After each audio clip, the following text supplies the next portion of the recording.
Good afternoon. Welcome to Lunchtime News on TV1. I am Luke Barnes. Let's take a look at your headlines. Trump's social media accounts blocked by Twitter and Facebook. Government encourages state officials to work in a genuine manner.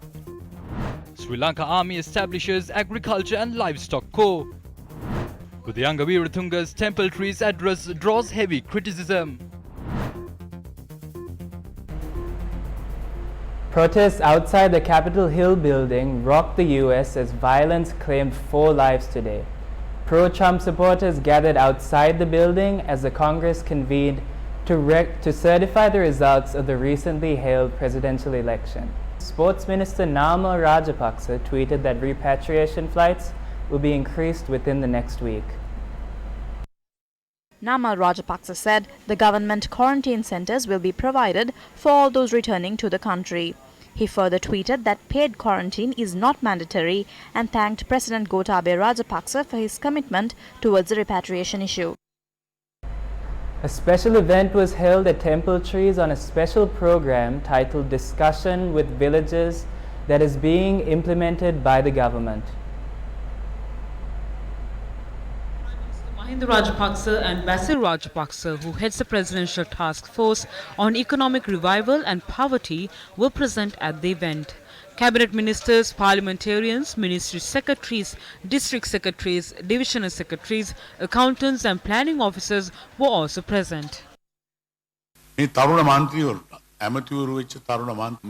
Young parliamentarians have to learn from state officials. We will not allow committed officials to be taken to courts like in the past. We will create an environment conducive to work in a genuine manner.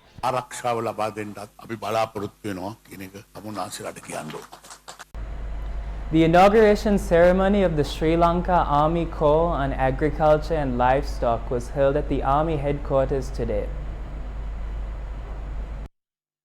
A review was carried out into cultivation activities carried out by the Sri Lanka Army in the recent past.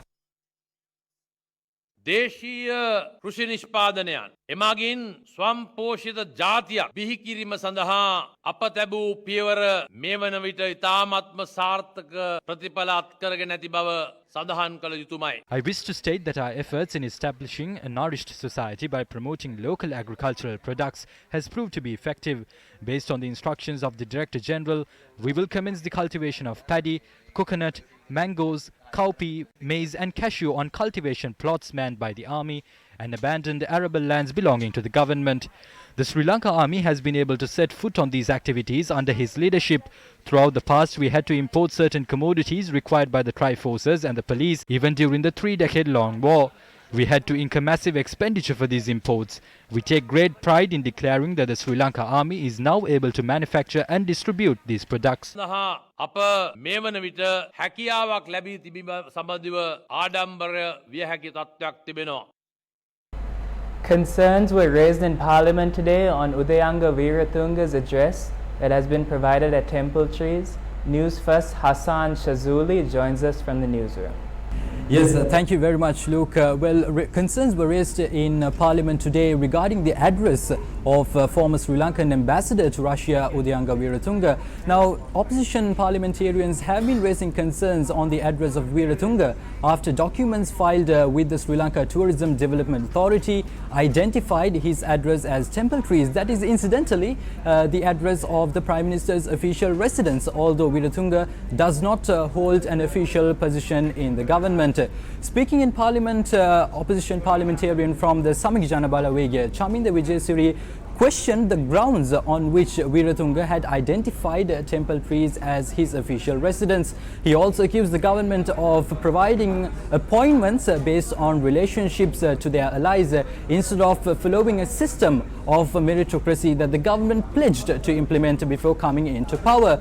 Now, responding to such allegations, Leader of the House, Foreign Minister Dinesh Gunawardena, dismissed such allegations and insisted that the government makes appointments following an examination, and that these appointments are approved by a parliamentary committee as well. Joining the debate, another opposition parliamentarian from the Samik Jana Balawege, Hesha Withanage, also challenged the government by stating that he would be willing to provide a list of individuals who identify their address as temple trees. Well, those were the remarks that were expressed during the parliamentary debate that is ongoing today. News First will keep you updated with the developments that unfold in the House as the day passes by. For the moment, I'm Hassan Shah signing off from the newsroom. News First. The truth as it is. And that's a wrap of lunchtime news. For the News First team, I'm Luke Barnes. Good afternoon and God bless.